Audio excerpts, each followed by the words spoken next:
Brothers, sisters, do you prefer the ideal of strength or the ideal of endurance? And I say ideal because I'm talking about something not physical strength, not physical endurance, but something grander. The endurance or the strength of humanity. Now, when I'm talking about the strength of humanity, I'm talking about the Herculean ideal. The short-term prospects, but the lack of a long-term plan. This is what humanity has been doing since time immemorial. Trying to advance one religion, trying to advance one social ideal, one politic, one nation, one town, one tribe. But having a severe lack in looking at humanity as a grander whole, as something that we should all strive to move forward. This world needs more Atlases. Atlas being the Greek titan that holds up the heavens. Now, he didn't originally want to, but now that it is his duty, he holds up the heavens from crashing upon the earth, and everyone benefits. The gods would not kill Atlas because nobody wanted to do his job. And Hercules, the incomparable, the unconquered. Hercules is emulated by people throughout history, is looked up to as an ideal of strength, as someone who we can be like, who we can strive to have the strength of will, the strength of physical strength as well, but also the strength of journey, of pushing forward through all your trials to reach your individual goal. Now, we must understand that this is an individual goal. Now, most nations, most tribes, most towns, most religions and spiritual systems are entirely focused on individual being their group, their individual group, becoming dominant, becoming the truth in mankind, becoming the strongest. Throughout history, the Herculean ideal of strength has been the hallmark of man. Atlas is not glorified as much. Atlas is not looked up to. Atlas does his duty. And none of us could exist without Atlas doing that duty, according to Greek mythology. But what Atlas represents, in the most basic sense, is a sentinel. One who not only watches over his family, his tribe, his town, his city, his nation, his buddies in the army, or his buddies at a certain charitable cause, going after a particular furthering of a goal, or his buddies when it comes to a political group, his or her friends that believe like them and are trying to make themselves more prominent, more powerful, trying to push their idea forward. Atlas, the Atlas ideal of endurance, is what we must embrace, because there needs to be a sentinel kind of people.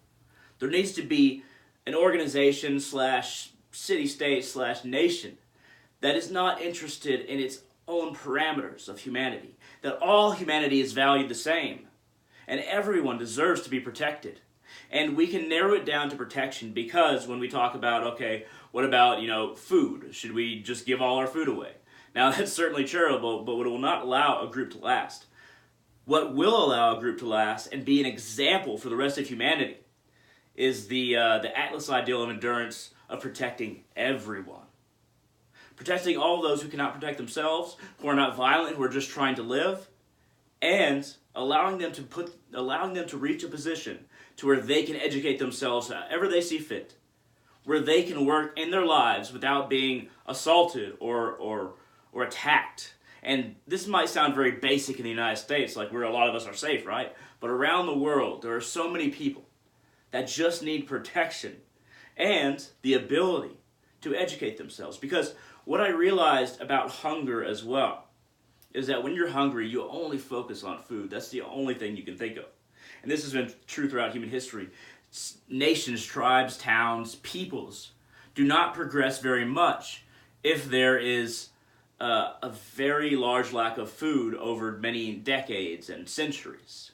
If food is a problem, nothing else can be asked. This is why many great histories and philosophies and mathematical equations came about when humanity had established the ability to raise animals and make agriculture the main part of their lives. the main part of how they gained food anyway. So that's the main way that they provided for themselves. When each and every family has to provide for themselves and go out and hunt or fight with other families, or even if tribes do this, or nations, and there is no way to raise your own food in a productive way to where you have security of nourishment, then that's when we don't progress as human beings. We're stuck in the animal kingdom. But a people that not only act as sentinels, and this is the main part, but must also bring knowledge, must also help people educate themselves, and most importantly, put them in a place to where they don't just think about food, where their nourishment is secure, perhaps even medical attention is secure, so that they can be the humans that they've always wanted to be, and that we need. We need every single human life to have such emphasis on it, to have such importance to us, no matter if they're across the world, some people don't even like their neighbors, no matter if they're across the world, no matter if they're a different religion, they're in a different nation, they're in a different society, or have different political ideas. We value their lives just as much as our neighbors. And if you don't value your neighbor's life, then there's no point in watching this video. But once humanity does that, once we have every single human being working to reach out into the void of our lack of knowledge, reach out into the void and to discover things in space, to reach out into our solar system and then beyond, to reach out in scientific discovery, for any large advancements to be made and for humanity to move forward, we all have to be working on this. We cannot be stuck in the focus on food and survival. This is why we should secure that for everyone on this planet. Anyone who is not violent, who will not assault us, and who will actually devote themselves to reaching out into the void, trying to figure out what it is to be human, and what there is out there, what we can understand, how we can understand the universe. Especially if they're not violent, though.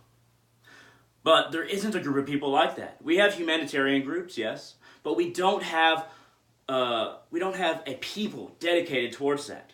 Now, I have seen in our future, our near future, a group of people rising up to be sentinels of Earth, to secure a few things for humanity, for every single human being that they can, with their resources, and who are not violent, and who are willing to be helped, and in return, further the cause of humanity, of learning, of being human, and understanding what that is.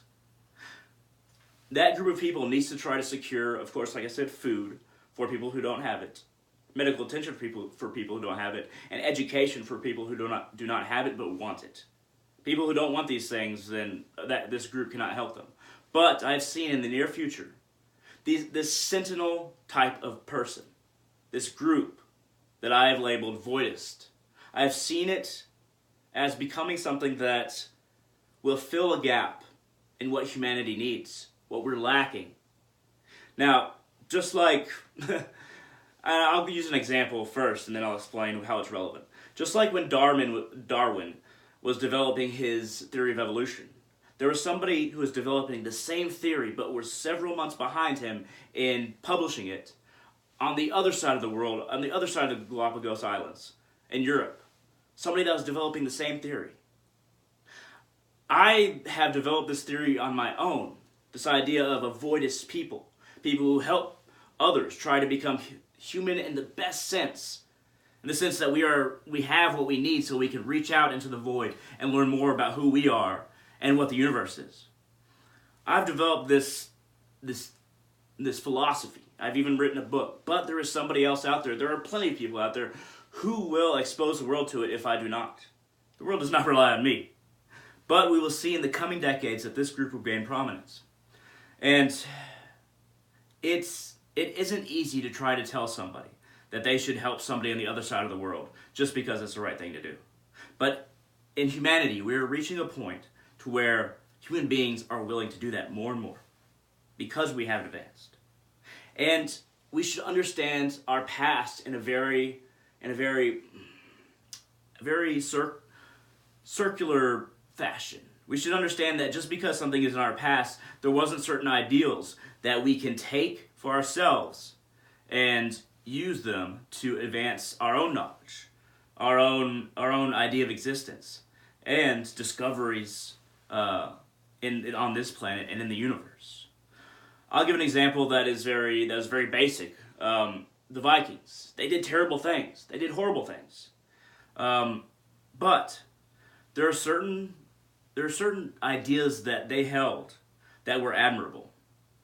We can do this with every single one of our ancestors. We can take the good and relinquish the bad and say, here's what we need to learn from, here's what we need to realize that we shouldn't take as an example. The bravery and the will to explore of the Vikings, and the idea that, living up to bravery in the sense that it was good to die for your clan. It was good to sacrifice yourself for the greater good of your people, and this is true for many different civilizations. And that the god of wisdom is also the god of war, Odin. Now, the Vikings fought and raided and pillaged and raped, did terrible things, but their will to explore and their will to sacrifice themselves for reaching Valhalla and reaching that point to where they would eventually fight the forces of chaos with the gods. This can be interpreted in a number of ways for many different people in different ways. But the idea of the god of war also being the god of wisdom, also like Athena, is that we must understand that there are certain people we have to go to war with to be this kind of sentinel that I'm talking about. People who oppress, people who put their own people into camps, concentration camps, or push women down, make them submissive, forcibly so, or who support vast amounts of crime. That could be described as many of our politicians in the United States today, but the idea that we want peace and we want grander order does not altogether relinquish the idea that we can't go to war. We have to go to war with some people.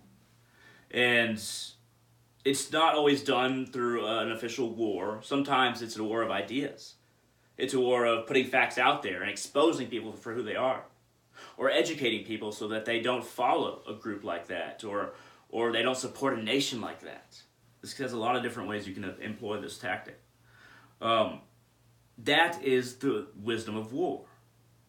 That in order to make the world safe for everyone, this might sound like world police, but I'm talking about a group whose war isn't their first option, and they wouldn't go to war with anybody whose people did not want help in vast amounts. It has to be more than just a few people. But we need a group, an organization, a people who are willing to be sentinels for the entire planet. This will come in the near future. If my book isn't published, I'm sure there's plenty of books out there and plenty of ideas out there on this very same topic that will become more prominent in our minds as our united consciousness of man expands in the scope of how we see ourselves, and eventually we will be able to live up to an ideal that I read in the Mahabharata. Now this isn't something that I wrote, this is from the Mahabharata, which is a Hindu scripture of sorts, story. When we prefer our children to the children of others, war is near. That will always be true, for time immemorial, because that truth we can see in our past, we can see now, and we can see it happening in our future. But when we value everyone as children, that's when we'll start to really make the largest amounts of progress. So even people like the Romans, I'll give another example, they did a lot of terrible things, but their ideas of republic and a people and trade and commerce and in free trade, but also in certain taxations for the state, a lot of these things were stepping stones into moving forward for humanity. We can take the best parts of what the Romans were, their valor, the idea of a standing army. A standing army of sentinels is what we might need in a sentinel type group, in a voidist group. We can take that and learn from it and move forward with that idea. So, whether you prefer Hercules or Atlas, understand that the Herculean ideal of strength is passing, and we have to take up the duty of Atlas, of being sentinels for this world. What do you think? What are your thoughts, comments, concerns? Do you think this sounds crazy? Do you think that we can't take any good ideas from people that did terrible things? Whatever you have to say, shoot it down in the comment section below on YouTube. If you have any interest in topics like this in the future, feel free to request future videos of this type. If you like this video at all, hit that thumbs up down there. It really helps out the channel. And don't forget to support me on Patreon if you want to, basically show appreciation for my videos or want me to be able to buy better equipment. My Patreon account is www.patreon.com/darkrealist, capital D, capital R. Now on my Patreon account, I only ask for $1 a month required for extra content for me, whether it be articles, whether it be a few extra videos here and there. And you can of course donate more than $1 a month. That's all I ask for my Patreon account. So feel free to go there and become my patron. I'd greatly appreciate it. Anyway, the voidist revolution, you could say, is coming. May not be me starting it, probably won't be, but there will be a sentinel group coming to protect, promote education, make sure everyone has food, and make sure everyone is well cared for medically. And this group doesn't have to have a king, it doesn't have to have an emperor. It can be completely democratic, which is what first world countries should have, is a more direct democracy than the United States has now. Right now what we have is ridiculous. It started out more ridiculous, but it's still ridiculous. We don't have a direct democracy when it comes to voting in a president, which is ridiculous. At any rate, thank you very much for watching. I hope this has been interesting, and I hope to see all of you in the future.